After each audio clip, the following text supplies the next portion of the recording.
पूर्णिमा, देव दीपावली। क्यों कहते हैं देव दीपावली, उसका भी व्याख्यान वर्णन है हमारा। राजा बलि के दरवाजे पर वामन भगवान 3 पग भिक्षा का दान मांग रहे, 3 पग भूमि को मांग रहे, 3 पग भूमि दे दी। सुतल लोक का राजा राजा बलि बन गए। भगवान विष्णु ने कहा, राजा बलि मांग तुझे क्या चाहिए। राजा बलि ने हाथ जोड़कर कहा, स्कंद पुराण कहती है, हाथ जोड़कर राजा बलि कह रहा है, मैं जो मांगूंगा आप दे दोगे? हाँ हाँ तू मांग, तुझे चाहिए बोल दे, तुझे दे। राजा बलि कहते हैं कि अगर आप देना चाहते हो तो कृपा कर कर इतना दे दीजिए, धनतेरस, रूप चौदस और दीपावली। जमकर बोलो 3 चीजें, धनतेरस, रूप चौदस और दीपावली। भगवान से कह रहे हैं राजा बलि, महाराज 3 पग भूमि में आपने मेरा सर्वस्व नाप लिया, सब कुछ ले लिया आपने मुझसे, 3 पग। मैं चाहता हूं आप ये 3 दिन का दान, धनतेरस, रूप चौदस और अमावस्या, दीपावली, ये 3 दिन जितने भी लोग दीपदान करें, दिया लगाएं, लक्ष्मी पूजन करें, देवताओं की पूजन करें, वो सारी पूजन का पुण्य मेरे खाते में आना चाहिए। मृत्यु लोक में कार्तिक के महीने में धनतेरस, रूप चौदस और अमावस्या की पूजन का जो पुण्य हो, दीपदान का जो पुण्य हो, लक्ष्मी पूजन का पुण्य हो, सारे देवताओं की अगर 3 दिन की पूजन का पुण्य, राजा बलि बोलता मेरे खाते में आए, आप वर दीजिए। भगवान विष्णु ने कहा तथा मैं तुझे वर देता। और राजा बलि गए तो भगवान विष्णु को द्वारपाल बनाकर गए। लक्ष्मी जी गई भगवान विष्णु को छुड़ाने के लिए। तब हाथ में जब राखी बांधी है माता लक्ष्मी ने, राजा बलि क्या अपने पति को छुड़ाते समय लक्ष्मी जी ने वर मांगा, भैया मैंने तेरे हाथ में राखी बांधी, हाँ अच्छा सूत्र बांधा है तेरे को, हाँ क्या चाहिए बोल। राजा बलि कहता है मांग ले। लक्ष्मी जी कहती हैं कि मेरा पति कहीं खो गया, मिल नहीं रहा, तू वर दे दे। राजा बलि कहता है इतनी सी बात मैं ढूंढ के ला दूंगा। लक्ष्मी जी बोली कहीं ढूंढने की जरूरत नहीं, तेरे दरवाजे पर द्वारपाल बन के बैठे, छोड़वा। और लक्ष्मी जी ने अपने पति को छुड़ा लिया, आ गई वापिस। अमावस्या की, दीपावली की अमावस्या के 2 दिन, एक दिन पूर्ण हुआ, दूज के दिन लक्ष्मी जी फिर राजा बलि के पास गए। इसको कहते हैं यम द्वितीया। बोले बोल बहन तुझे क्या चाहिए। इतने में तो तुरंत लक्ष्मी जी बोली भैया वचन दे, जो मांगूंगी दे देगा। राजा बलि बोले मांग ले बहन, क्या चाहिए। बहन कहती है भैया जो 3 दिन का तूने पुण्य, 13, 14 दीपावली का तेरे पास में आया है, ये पुण्य मुझे वापिस चाहिए, दे दे। राजा बलि कहता है बहन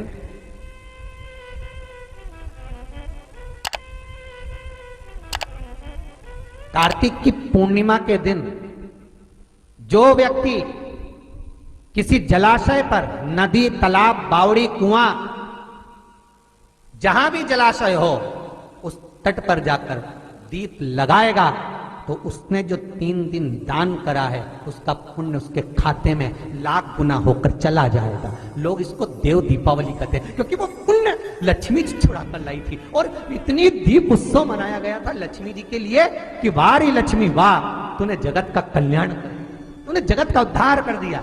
इसीलिए दीपावली से ज्यादा महत्व देव दीपावली का, कार्तिक पूर्णिमा का। धनतेरस, रूप 14 दिवाली पे तुमने कितनी भी पूजन करियो, कितना भी दिया लगाया, पर उसका जो पुण्य है तुम्हें मिलेगा तो कार्तिक पूर्णिमा के दिन मिलेगा, जब तुम दीप दान करने किसी नदी, तालाब, बावड़ी, कुआं, तालाब पर पहुंचोगे। वहां नहीं जाओगे तो पीपल के पेड़ के नीचे, वहां नहीं जाओ तो आंवले के पेड़ के नीचे, पर वहां दिया दान होना चाहिए। जब तुम्हें लगे जिंदगी में कि बहुत हाथ तंग चल रहा है और बहुत तकलीफ की जिंदगी चल रही, बहुत तकलीफ, बहुत कष्टमय जीवन चल रहा है, बहुत कष्ट।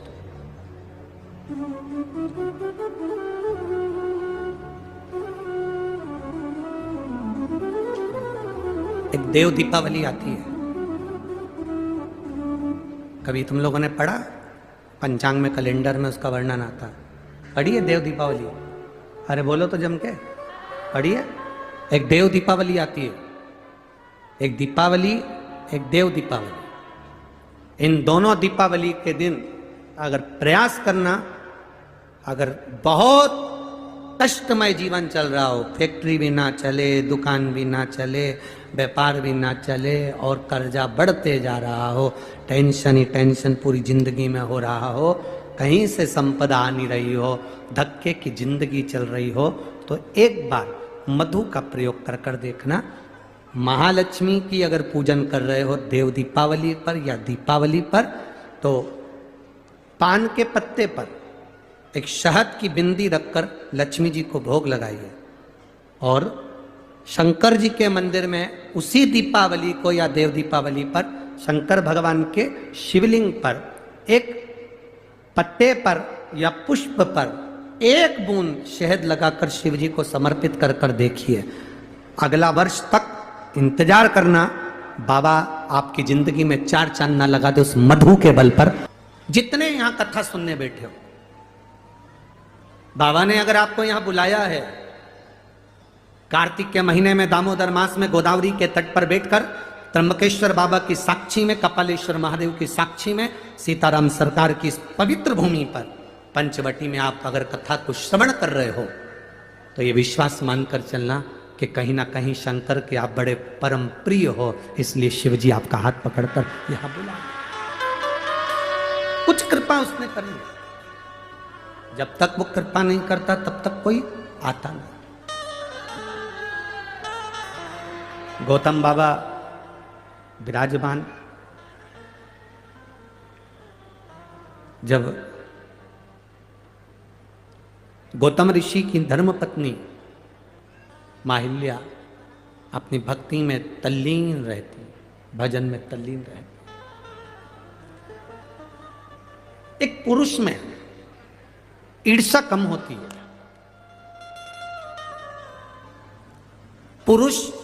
पुरुष से कम ईर्ष्या रखता है।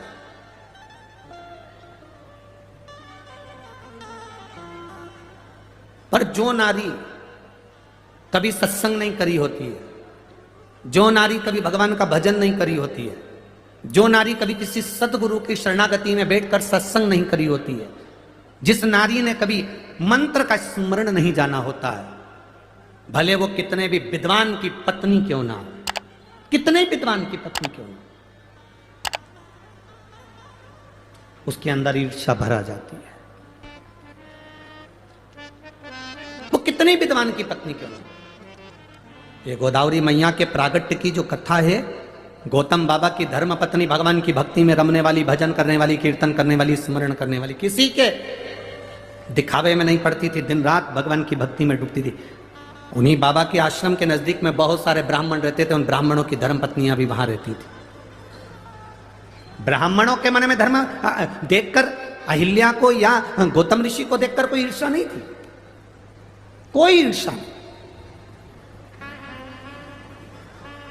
बहुत विद्वान भी अगर कोई है और उनकी धर्म पत्नी अगर है, अगर वो धर्म पत्नी सत्संग नहीं करती, कीर्तन नहीं करती, भगवान की भक्ति में नहीं डूबती, किसी गुरु की शरणागति में बैठकर सत्संग उसने नहीं करा होता, तो विद्वान से विद्वान अगर व्यक्ति भी कोई है तो उसकी पत्नी को किसी ना किसी से ईर्ष्या का भाव उत्पन्न हो ही जाता है।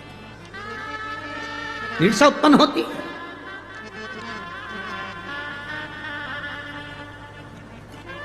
शिव महापुराण की कथा सुनने के लिए जितने भक्त यहां पहुंचते हैं, शंकर भगवान की कथा सुनने के लिए जितने जितने भक्त कथा के पंडाल में पहुंचते हैं, टीवी पर कथा देखते हैं, मोबाइल पर कथा श्रवण करते हैं, जितने भक्त यहां कथा सुनने के लिए पहुंचते हैं, इनके मन में कभी ईर्ष्या नहीं रहती। उसका कारण केवल एक होता है, हमें कथा सुनने जाना है, कौन आगे बैठा हमें उससे मतलब नहीं, कौन पीछे बैठा हमें उससे कोई मतलब नहीं। कथा शंकर भगवान की शिव महापुराण का जो श्रोता होता है, उसके हृदय में ईर्ष्या नहीं होती, वो अपने साथ बैग के अंदर एक पन्नी लेकर चलता है, एक बिछाने की दरी लेकर चलता है, एक छाता लेकर चलता है, 2 पानी की बोलो बोलो जम के बोलो बॉटल लेकर चलता है। उसको मालूम है कथा का पंडाल सुबह 10 बजे 11 बजे 12 बजे तक पूरा फुल हो जाएगा, मुझे बैठने की जगह नहीं मिल सकती क्योंकि मैं लेट जा रही हूँ। उसने अपने झोले के अंदर एक दरी रख ली, उसने अपने झोले के अंदर 2 पानी की बोतल रख ली, उसने अपने दरी के उसके झोले के अंदर एक छाता रख लिया। उसको मालूम है कि मैं कहीं पर भी बैठ जाऊंगी और मुझे ये शिव महापुराण की कथा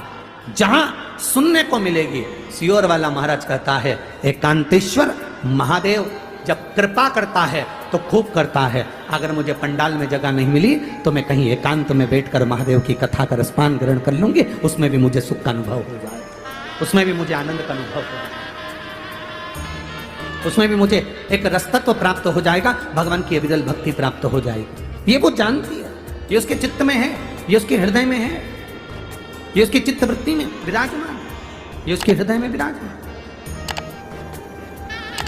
और ये उसके हृदय के बीच मध्य में बैठा हुआ कि वो शिव है।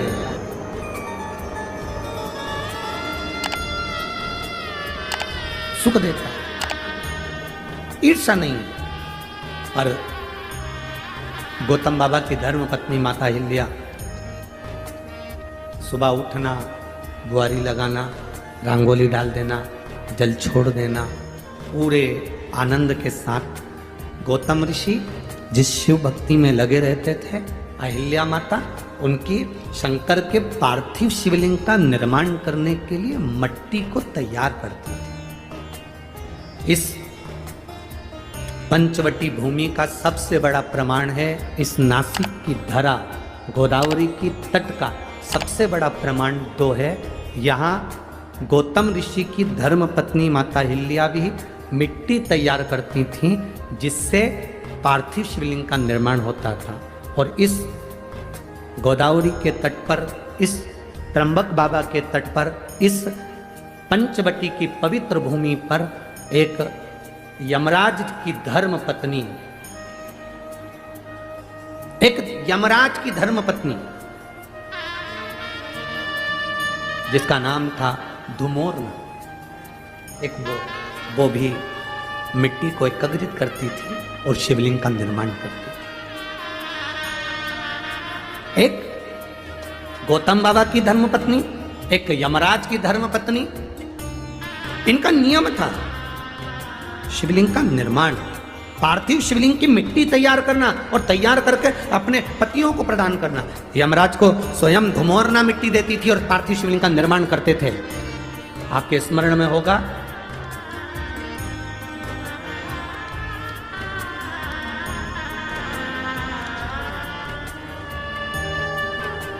एक बार यमराज ने स्वयं ब्रह्मा जी से प्रश्न किया था, स्मरण करिएगा, गर्ग संहिता, कूर्म पुराण और ब्रह्म विवर्त पुराण का यह संवाद बड़ा सुंदर है। आज देव दीपावली के इस पवित्र कथा का लाभ अपन ले रहे हैं, अपने भीतर उतारिएगा। यमराज, धर्मराज स्वयं यमराज ब्रह्मा जी के पास में गए।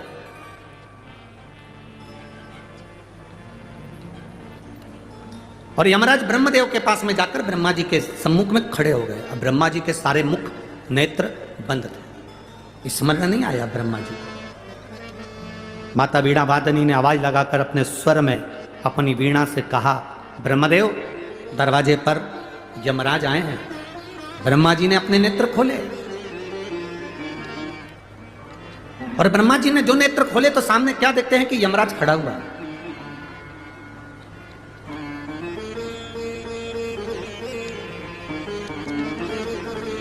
सम्मुख में यमराज खड़ा। ब्रह्मा जी ने पूछ लिया, यम आज क्या बात है, तुम ब्रह्मलोक में आकर खड़े हुए हो?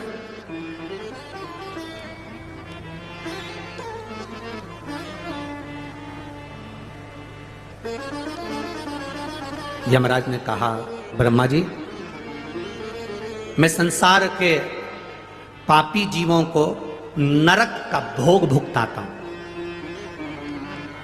मैं मृत्यु लोक से आने वाले जितने जितने पापी जीव हैं इनको यम का नरक का भोग भुगताता।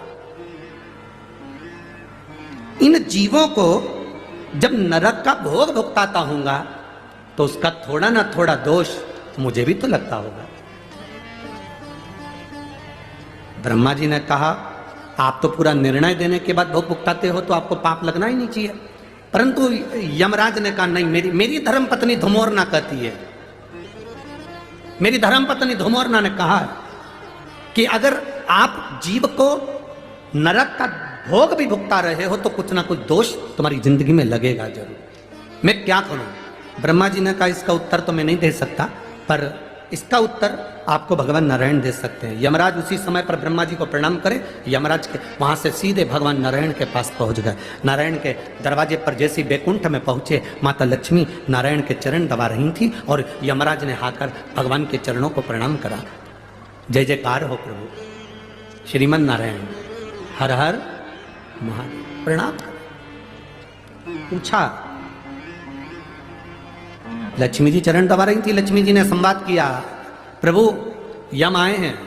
भगवान नारायण के नेत्र खुले, उठकर भगवान नारायण बैठे, क्या बात है यम, कैसे आना हुआ? यम ने कहा जीवों को जब मैं त्राण देता हूं, जीवों को जब मैं नरक भुगताता हूं, उस समय पर मेरे को भी तो दोष लगता होगा। उस दोष की मुक्ति कैसे, उस दोष का निवारण कैसे? भगवान नारायण ने कहा सुनो यम,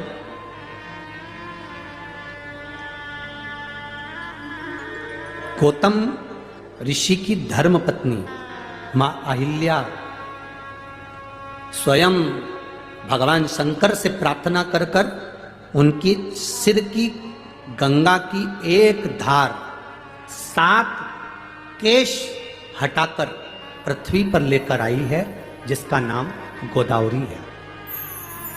अगर यम भूल से भी एक बार उस भूमि पर स्वयं रामचरण रखेंगे, वो गोदावरी का तट सरल नहीं होगा। जहां पर स्वयं रामचरण रखेंगे, वो गोदावरी का तट सरल नहीं है। जहां स्वयं शंकर भगवान को भी उनका गुरु मिल जाएगा, वो भूमि साधारण नहीं है, गोदावरी का तट। तुम एक काम करो यमराज, मृत्युलोक में जाओ, गोदावरी के तट पर जिस पंचवटी में भगवान राम प्रवेश करेंगे, उस पंचवटी भूमि पर वन क्षेत्र में, जंगल क्षेत्र के अंतर्गत गोदावरी के एकांत स्थान में बैठकर तुम शिवलिंग का निर्माण कर कर उसका पूजन करो।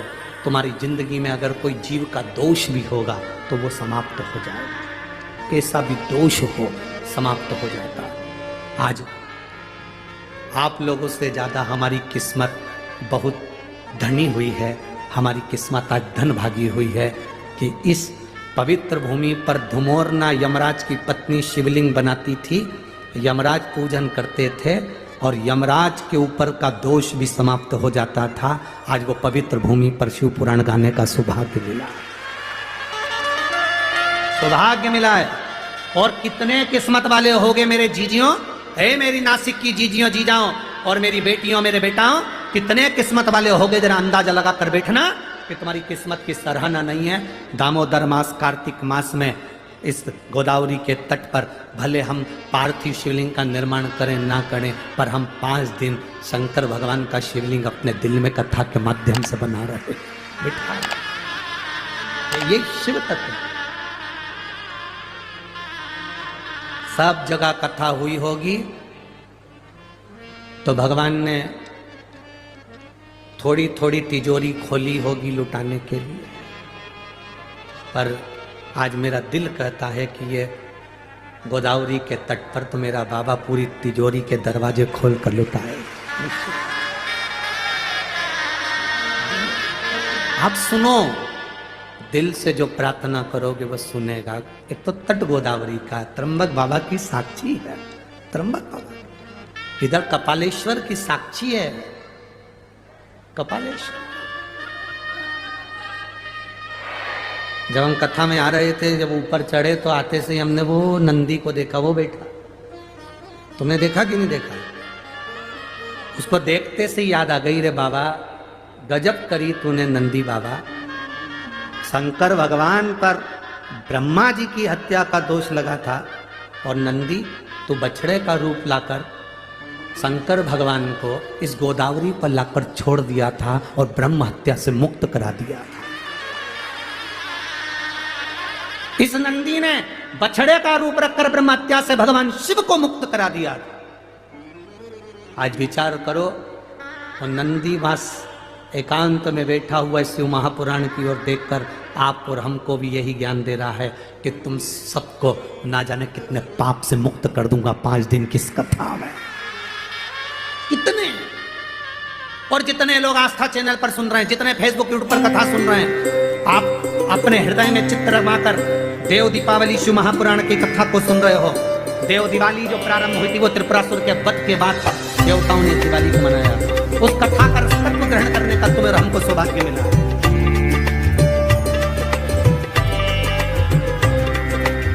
जहां महाअहिल्या निवास कर रही हैं उनके पास में जितने ब्राह्मण रह रहे हैं, ब्राह्मणों को माता अहिल्या से तकलीफ है। ब्राह्मणों को ना गौतम ऋषि से तकलीफ है, ना गौतम पापा से तकलीफ है। ब्राह्मण बड़े अच्छे, पर ये ब्राह्मण की जो धर्म पत्नियां थी, जिन्होंने ना कभी सत्संग स्मरण कर किया होगा,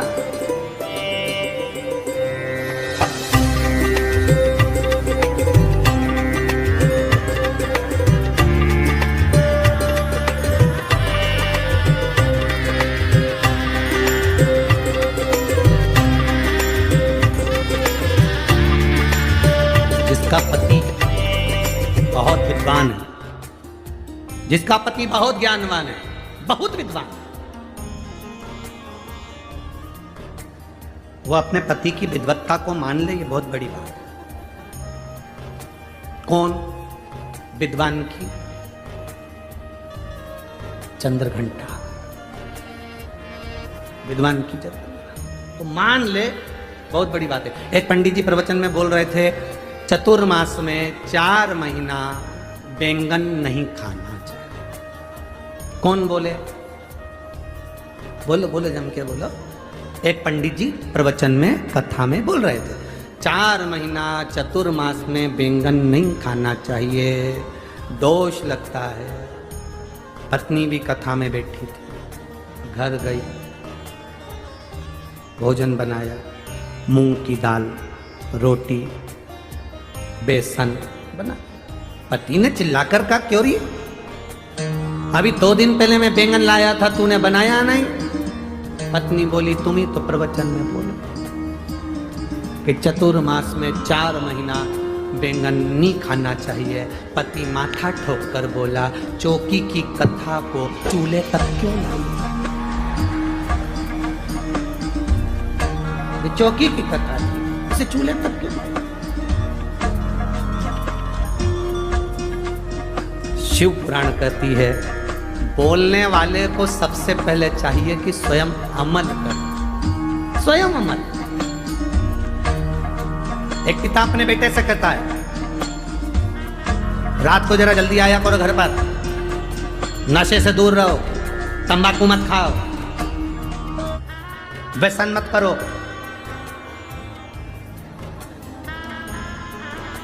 हमारे वो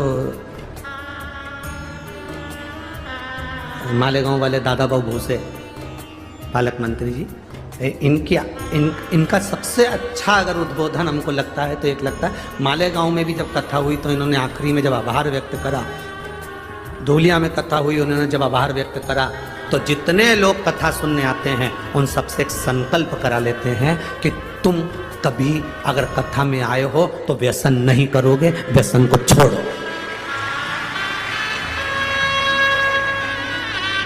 आज का राजनेता को तुम्हारे व्यसन से कोई मतलब नहीं, पर उनके शब्द अच्छे लगते हैं कि व्यसन छोड़िए, कोई नशा करते हो तो छोड़ दीजिए। अब एक पिता अपने बच्चे से कहे नशा नहीं करना है, नशे से दूर रहो, व्यसन नहीं करना, व्यसन से दूर रहो, पुड़िया नहीं खाओ, तंबाकू नहीं खाओ, गलत काम ना करो। और पिता कहे रात्रि को जल्दी आओ, और पिता ही रात्रि को 11:30-12 बजे आए, कुछ नशा कर कर आए, गलत व्यसन कर कर आए, तो बच्चे मानेंगे क्या? जम के बोलो जरा, नहीं मान, बच्चे नहीं मानेंगे। उसी तरह बच्चों को हमें चाहिए कि हम स्वयं भी संवरने का प्रयास करें, हम स्वयं भी सुधरने का प्रयास करें। जब हम सुधरेंगे, एक कथाकार, एक प्रवचन देने वाला, एक कथा कहने वाले पर यह आधारित है, वो कह रहा है चतुर्मास में 4 महीना बैंगन, बोलो बोलो जम के बोलो, नहीं खाना। पत्नी ने वो बैंगन उठा के फेंक दिया, नहीं खाएंगे। अब पति कहे कि बैंगन कहाँ है, तो के तुमने ही तो कहा था। चौके की कथा चूल्हे तक क्यों लिया ना। एक संत, साधु, गुरुजन, ब्राह्मण जन, तपस्वी जन, साधक जन, उपासक जन, दुनिया के जितने जितने संत, साधु, तपस्वी, साधक, उपासक होते हैं, वो आपको समझाने का प्रयास करते हैं, अपने जीवन में परमात्मा की भक्ति को धारण करो।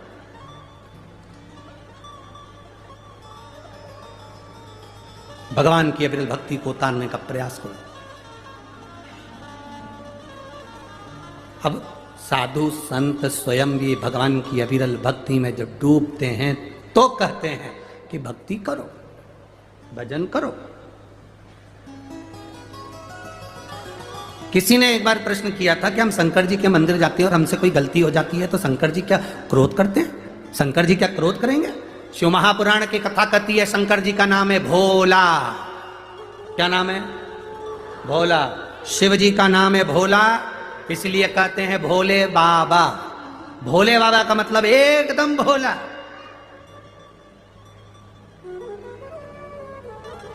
भूतों को भोजन करना आता है क्या? जम के बोलो जरा, अरे जम के बोलो। भूतों को भोजन करना आता है? भूत प्रेत को 5 स्टार होटल में जाना आता है? नहीं।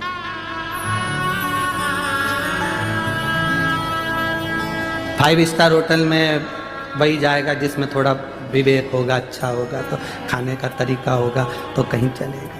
अच्छी जगह पार्टी में चले गए, अच्छे से बैठकर खाया, प्लेट में भोजन लिया, धीरे धीरे खाया। और कोई कोई व्यक्ति ऐसा होता है जिसको तरीका ही नहीं मालूम, उसको छोड़ दिया जाता है, पटक दिया जाता है।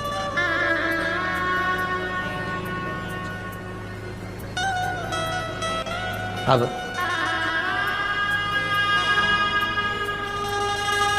जो अच्छा व्यवहार करे, अच्छे से रहे, अच्छे से खाए, अच्छा बड़ा सारा गिफ्ट दे, उसको तो सब बुलाते हैं। बोलो जम के, बुलाते कि नहीं बुलाते?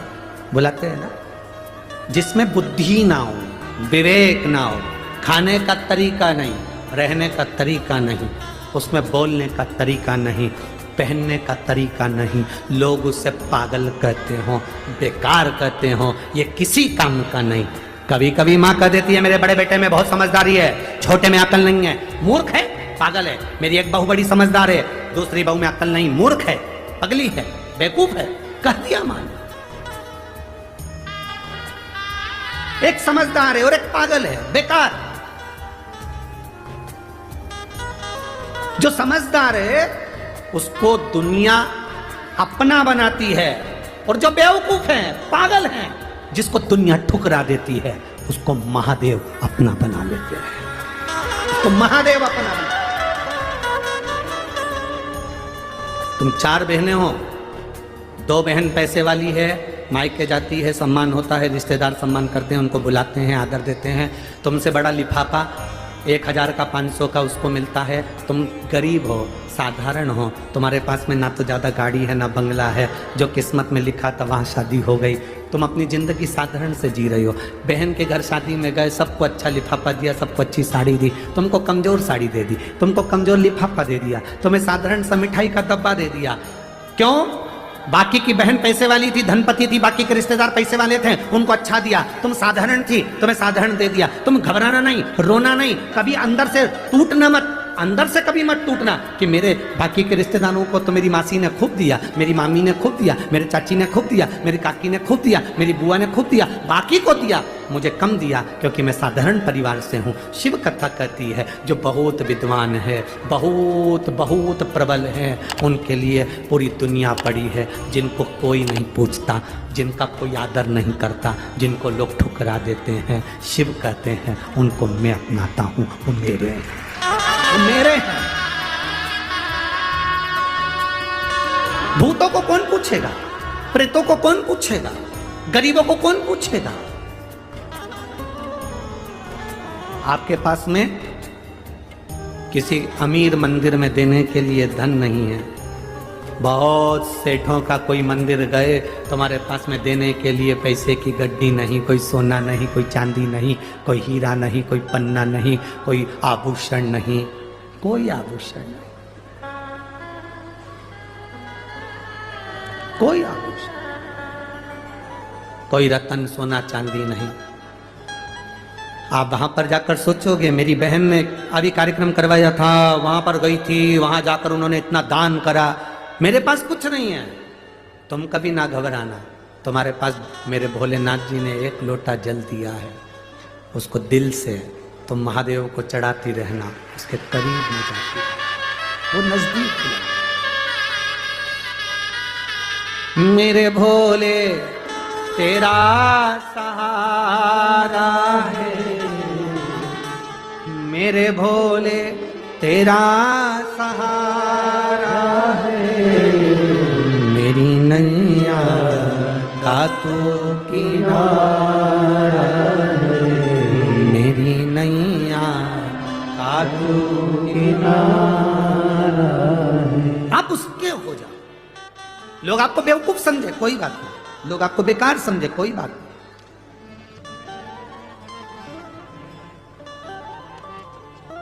आप किसी काम के नहीं, समझे समझने वाले। एक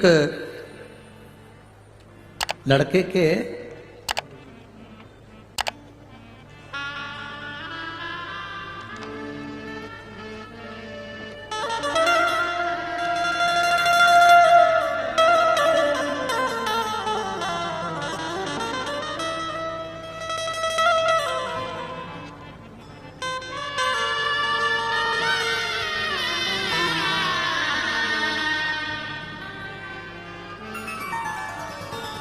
मैं संगीता प्रवीण गोस्वामी हनुमान नगर मोतीवाला कॉलेज के पास गंगापुर रोड नासिक महाराष्ट्र से हूँ। मेरा मोबाइल नंबर ये है।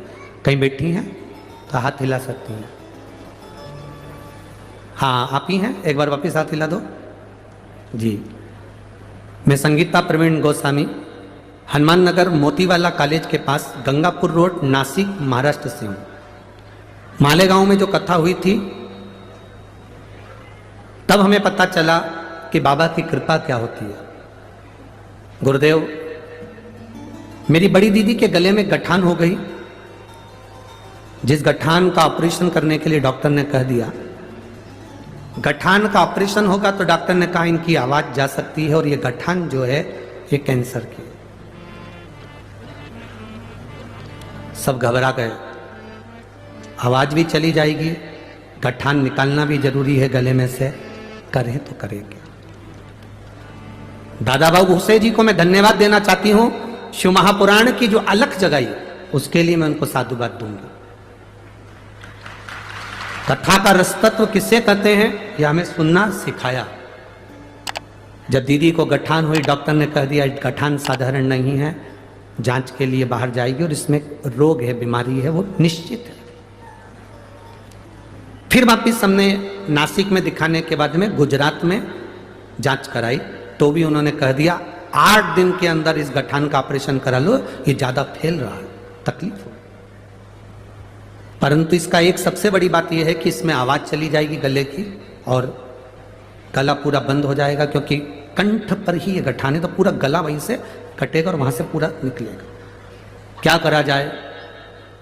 तब हम 10 अक्टूबर को वापिस कैंसर सेंटर धुले में उनको एडमिट करा दिया। 13 अक्टूबर को ऑपरेशन की तारीख दी गई और ऑपरेशन की तारीख दी गई तब विचार करा करें तो करें क्या। और यहाँ के कैंसर हॉस्पिटल के डॉक्टर ने भी कह दिया कि इसकी आवाज़ पूरी जाना है, गठान निकली है वो कैंसर की होगी, जांच होगी।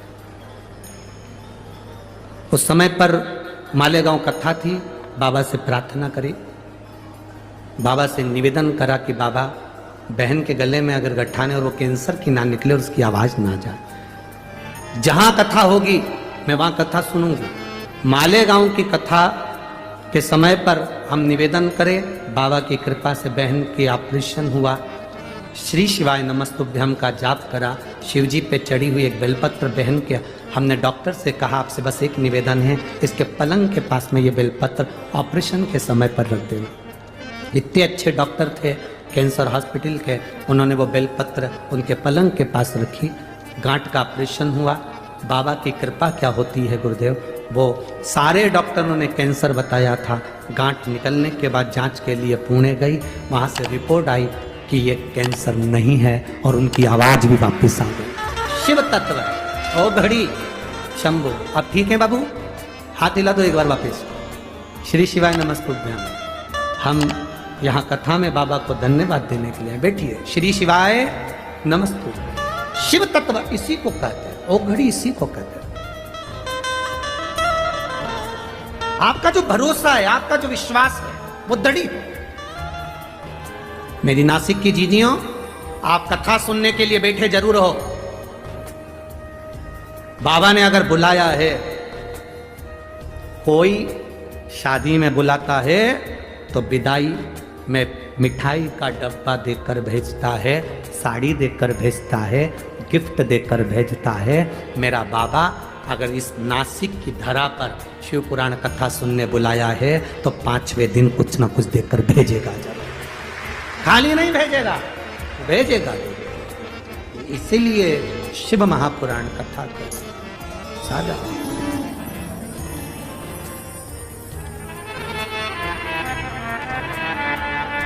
अरे जब भी जन्म मिलेगा सेवा करेंगे, जब भी जन्म मिलेगा सेवा करेंगे।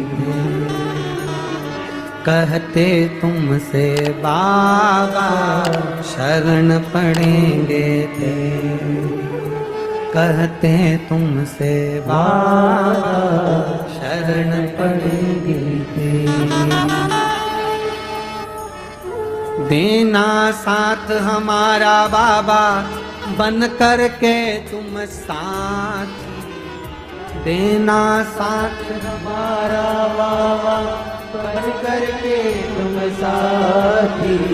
बम बम भोलानाथ है हमारा तुम्हारा, तुम्हारा हमारा। बम बम भोलानाथ है हमारा। भगवान शिव की कथा कर, औगरदानी का संवाद कर रहा है। ईर्ष्या दूर रहे। गौतम बाबा की धर्मपत्नी माता अहिल्या से जो ब्राह्मण नजदीक में निवास कर रहे थे, उनकी जो धर्मपत्नी थी, उन्होंने ईर्ष्या रखी। ईर्ष्या से कभी परमात्मा नहीं मिल सकता, ईर्ष्या से कभी भगवान नहीं मिले। हम कई बार माताओं से कहते हैं, आपकी एक अवस्था होती चली जाती है, आप एक अवस्था के अनुकूल ढलते चले जाते हैं।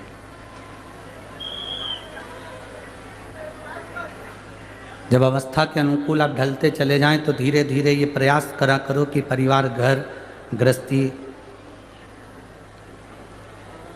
थोड़ा सा परिवार में रहो। हम मना नहीं करेंगे, घर में रहो, हमारा कभी मना नहीं है, बहुत अच्छे से रहो। पर जैसे जैसे आपकी अवस्था बढ़ती चली जाए, घर के काम में, परिवार के कुछ कार्य जो महिलाएं करती हैं, माताएं करती हैं, बहुएं करती हैं, उसमें टोकना थोड़ा कम कर दो। उससे क्या होगा, आपकी जिंदगी सार्थक होगी। हमें दूसरे से मतलब नहीं, आपके जीवन से मतलब है, आपका जीवन सार्थक हो जाए। थोड़ा भी अगर अपनी जिंदगी में हम उतारेंगे तो उसका सुख मिलेगा। ब्राह्मणों की पत्नी ने ब्राह्मणों से कह दिया, वो अहिल्या मट्टी तैयार करती है, शिवलिंग बनवाती है अपने पति से, और पति उस शिवलिंग का पूजन करते हैं। इतनी भक्ति में डूबी रहती है कि लोग आते हैं, उसके चरण छू कर जाते हैं, उसको प्रणाम कर कर जाते हैं।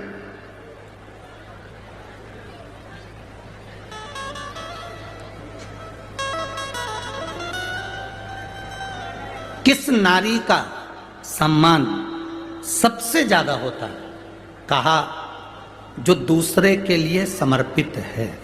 अर्थात कोई आ गया भूखा, भोजन करा दिया, प्यासा आया, पानी पिला दिया, बहन बेटी आ गई, उनका आदर कर दिया, सम्मान कर दिया, सत्कार कर दिया, कुछ मिलता है।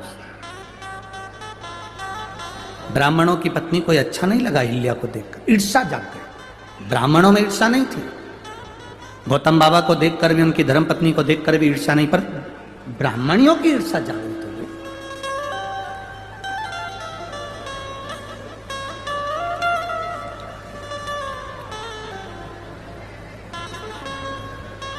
अब जब ईर्ष्या जागृत हो गई, तब ब्राह्मणियों ने अपने अपने पतियों से कहा, सुनो, ये गौतम ऋषि की पत्नी और गौतम ऋषि हमारी भूमि पर नहीं रहना चाहिए, इनको धक्के मारकर निकाल दो, ऐसा कुछ करो कि इनका पद, प्रतिष्ठा, इज्जत, सम्मान सब घट जाए।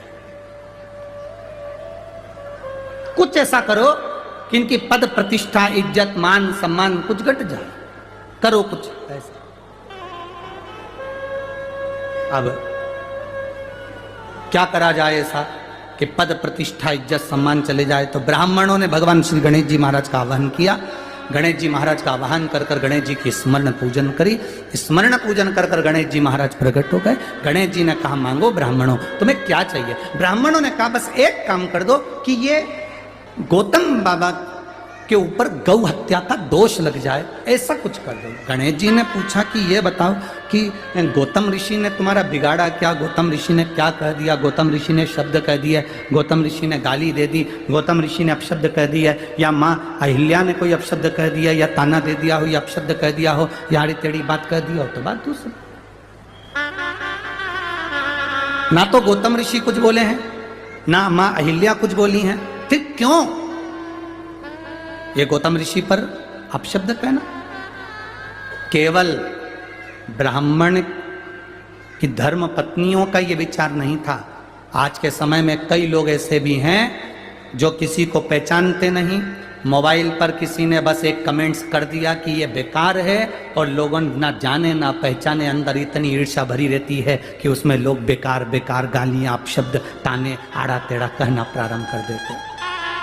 शिव महापुराण की कथा कहती है, जब तक आप किसी से मिले ना, जब तक आप किसी को देखें ना, जब तक आप उससे बात ना करें, जब आप एक बार भी मिले नहीं, देखा नहीं, ना जान ना पहचान, ना कभी कोई संबंध, ना कोई विचार, ना कभी भोजन, ना कभी पानी, कभी मिले ही नहीं, और उसने कह दिया कि बेकार, और आपने बेकार कहना चालू कर दिया, इसको श्रेष्ठता नहीं कहते। शिव महापुराण की कथा कहती है, हाँ, अगर कोई कह दे कि शंकर भगवान पर एक लोटा जल चढ़ाने का फल मिलता है तो चढ़ाओ, कोई कह दे राम नाम लेने का फल मिलता है तो बोलो। एक पत्र आया है, सो ममता संतोष तुंदवाल नासिक से हैं, कहीं बैठी हो तो हाथ हिला सकती हैं, कहीं बैठी हो। सो ममता संतोष तुंदवाल नासिक से हैं, मोबाइल नंबर ये है, कर्म योगी नगर सिटी से सेंटर माल के पास। सही बोला है? हाँ ठीक है, आप समझ गए ना, बस ठीक है ना। सो ममता संतोष कहीं बैठी हैं, दिख गई? दिख गई? बच्चे को लाई हैं क्या? देखो, कैच कैमरे से कैच करके देखो जरा, बच्चों को लाई हैं क्या? सो ममता संतोष तुंदवाल नासिक से हैं, मोबाइल नंबर ये है, कर्म योगी नगर सिटी सेंटर माल के पास। गुरुजी क्या वर्णन करूं मैं, 2019 में मेरा बड़ा बेटा जो 19 साल का था भगवान को प्यारा हो गया, मर गया।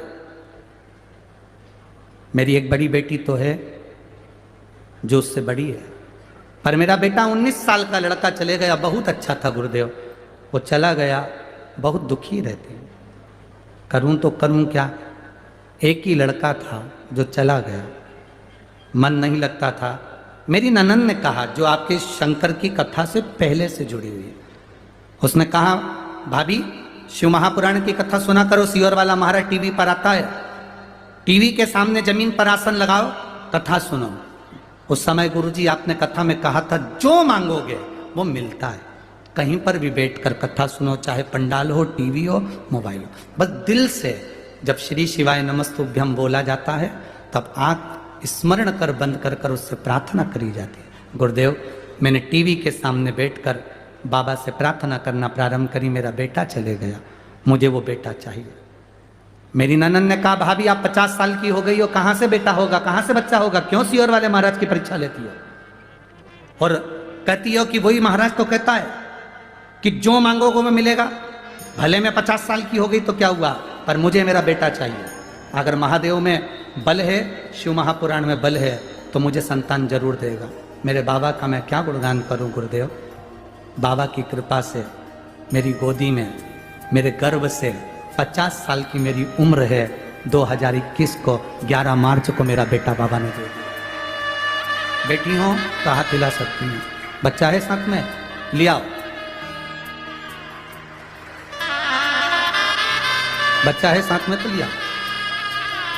11 मार्च 2021 को बाबा की कृपा से मेरी उम्र भले 50 साल की है गुरुदेव, पर मेरे बाबा ने आपका व्यासपीठ से कहा गया एक भी वचन खाली नहीं जाता गुरुदेव। बाबा सुनता है और देता है। एक लाइन आपने लिखी है, अरे लुटा दिया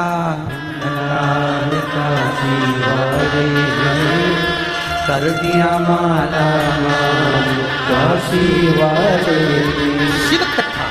शिव कथा का स्मरण हमारी चित्त वृत्ति में बाबा सुनता है। तेरे दरबार की बाबा निराली शान देखी, तेरे दरबार की बाबा निराली शान देखी है। तुझे देते नहीं देखा, पर झोली भरी देखी है। तुझे देते नहीं देखा, पर झोली भरी देखी है। वो देता। हम ईर्ष्या से दूर रहें, नफरत से दूर रहें। 5 दिन की शिव पुराण जो नासिक में मिली है, जो जिस कामना से दिल लगाकर इस कार्तिक महीने में सुन ले, वो देख शिव क्या है, क्या देता है, क्या करता है, हमको भी नहीं मालूम पड़ता। वो तो आप लोगों के थोड़े बहुत पत्र पढ़ लेते हैं, थोड़े पत्र यहाँ रखे हैं, नहीं स्मरण में आता उसको पढ़।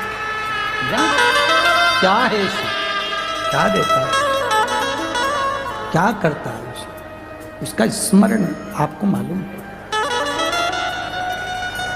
शिव कथा कर रहे हैं।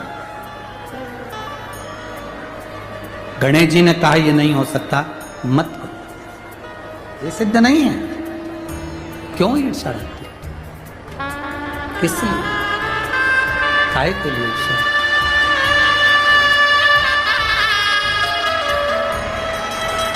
क्यों ईर्ष्या? किस बात की ईर्ष्या अपनी जिंदगी में रखना, किस बात की ईर्ष्या?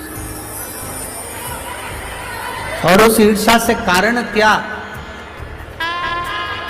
अपना ईर्ष्या से भला नहीं हो सकता, ईर्ष्या से अपना भला नहीं हो सकता, ईर्ष्या से अपना बुरा ही होगा। ईर्ष्या से कभी अपना भला नहीं हो सकता कि अपना भला हो, ईर्ष्या से हमेशा बुरा ही होता है। तो शिव महापुराण की कथा कहती है, गणेश जी महाराज ने समझाया, गणेश जी महाराज ने कहा ये ठीक नहीं है, आप ईर्ष्या ना करिए, और ये ईर्ष्या श्रेष्ठता नहीं देगी आप। क्यों किसी गौतम बाबा पर, क्यों अहिल्या माता पर, किस लिए,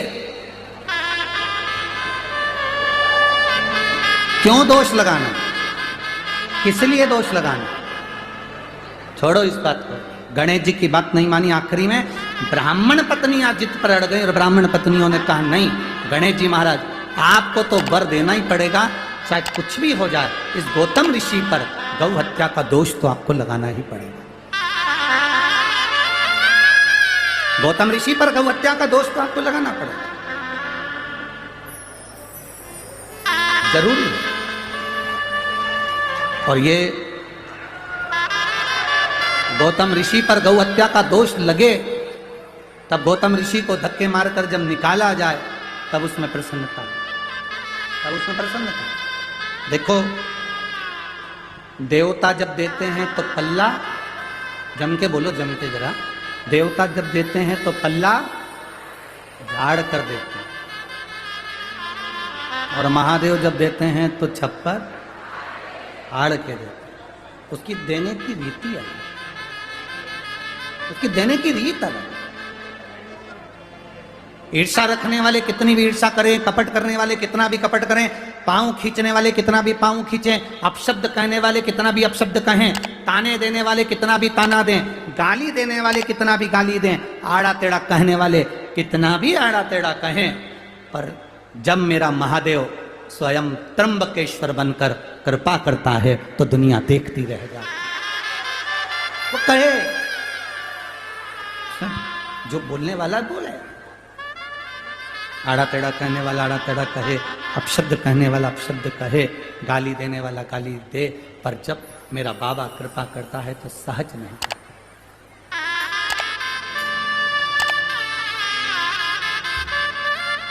2021 में 11 मार्च के दिन बाबा ने जुड़वा बच्चे दिए थे इनको, एक बेटा एक बेटी। जोरदार ताली बजाइए।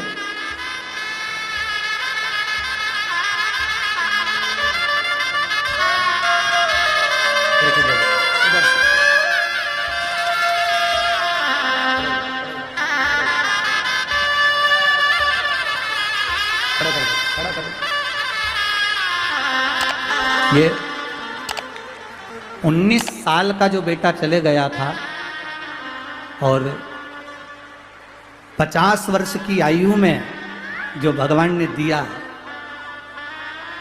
एक नहीं बाबा ने छप्पर हाड़ कर दिया। जोरदार ताली बजा।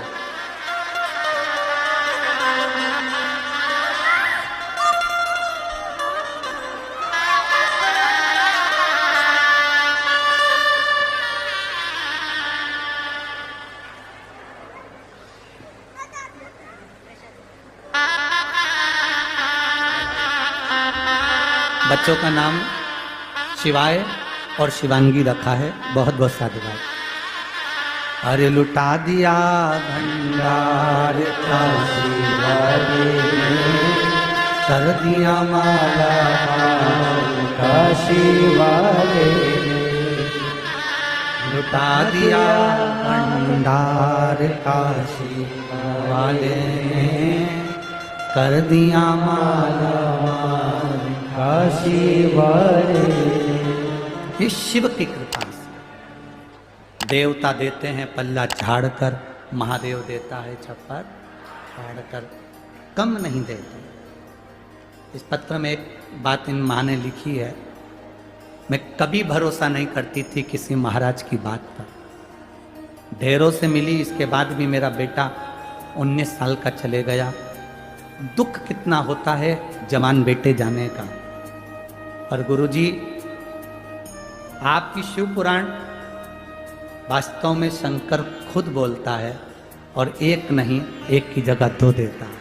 शिव तत्व देने वाला, उसकी कृपा क्या होती है वो स्वयं जाने, स्वयं। शिव कथा कह रही है। गणेश जी ने समझाया, नहीं मानी, और गणेश जी के समझाने पर भी नहीं मानी। तब गणेश जी गाय बन गए और गणेश जी गौ माता बनकर, दुर्बली सी गाय बनकर, दुर्बल सी गाय बनकर वहां विहार करने लगे। गौतम बाबा की उस कुटिया में विहार घूम रहे। आज गणेश जी को भी प्रसन्नता है कि मैं किस जगह पर गया हूं, किस जगह पर। जिन गौतम ऋषि की इस तपोस्थली में, जहां शंकर के पार्थिव शिवलिंग का निर्माण होता है, जहां माता अहिल्या मिट्टी को मसकर सुंदर तैयार कर कर पार्थिव शिवलिंग का निर्माण करती है, और उस निर्माण का सुख गौतम ऋषि के आनंद में, दर्शन में होता है। आज मुझे प्रसन्नता है कि आज गणेश जी सोच रहे हैं, विचार कर रहे हैं कि मैं इतनी सुंदर जगह पर। जैसे देवराज नाम के ब्राह्मण को चोरी का धन ले जाकर शंकर जी के मंदिर में बैठ गया था और उसको अंदाजा नहीं था क्या मुझे कैलाश धाम मिल सकता है, क्या मुझे कैलाश धाम मिलेगा, उसको अंदाजा नहीं था। क्या कैलाश मिल सकता? शरीर में बुखार है, ताप पड़ रहा है, कष्ट हो रहा है। शिव मंदिर के अंदर चोरी के धन की पोटली लेकर बैठ गया, ताप, कष्ट, बहुत बुखार।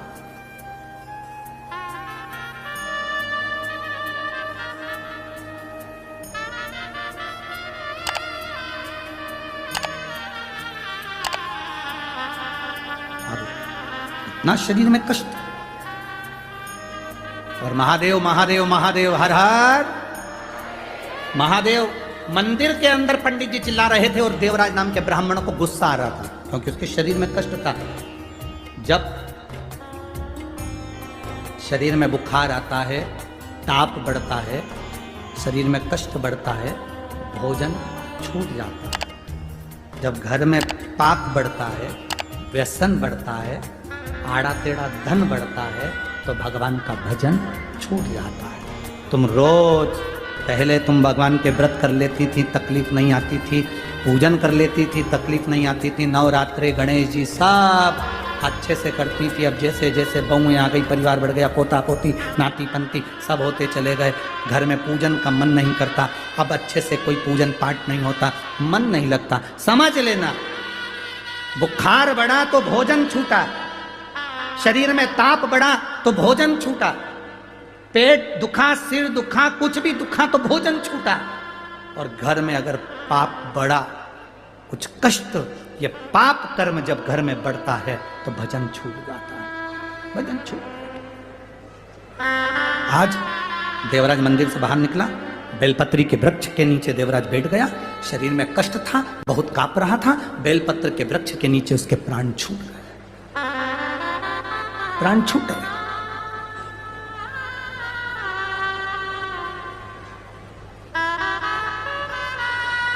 किसी ने पूछा धूलिया में, गुरुजी लक्ष्मी नारायण जी को, ब्रह्मा ब्रह्माणी को, इंद्र इंद्राणी को, कुबेर को, वैभव को, सत्ता को, धन को अगर प्राप्त करना है तो ऐसी कौन सी जगह है जहां बैठकर हम भगवान को, उस लक्ष्मी को, सुख को प्राप्त कर सकते हैं? शिव महापुराण की कथा कहती है सारे तीर्थों में जाकर स्नान नहीं कर सकते, सारे तीर्थों में जाकर दर्शन नहीं कर सकते, 12 ज्योतिर्लिंग में जाकर जल नहीं चढ़ा सकते, तो बेलपत्री के वृक्ष के नीचे बैठकर अगर पंचाक्षर षडाक्षर या श्री शिवाय नमस्तुभ्यम का जाप भी कर लोगे, सारे तीर्थ का फल प्राप्त हो जाता है। एक बेलपत्र का वृक्ष कौटि कौटि पुण्य का भागी, बहुत सुख देने वाला होता है, जिसके नीचे लक्ष्मी भी है, कुबेर भी है, ब्रह्मा भी है, ब्रह्माणी भी है, इंद्र भी है, इंद्राणी भी है, नारायण भी है, शिव भी है, पार्वती भी है, 64 योगिनियां, 33 कोटि देवता सब बेलपत्री के वृक्ष के नीचे विराजमान होते हैं। एक बेलपत्र का वृक्ष